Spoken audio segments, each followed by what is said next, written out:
nandito kami sa simbahan ni Saint Anthony de Padua dahil po kapistahan niya ngayon. Nagpapasalamat lang po dahil sa mga binigay niyang blessing.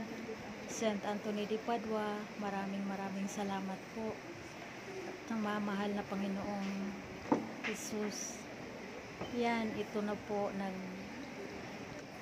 po ginagawa ko to palagi tuwing pista na nag-share ng tinapay. Lahat na kumakain ito, pagka maniwala lang kayo, lahat ng mga kahilingan ninyo matutupad talaga kasi ito yung ginagawa ni Saint Anthony de Padua.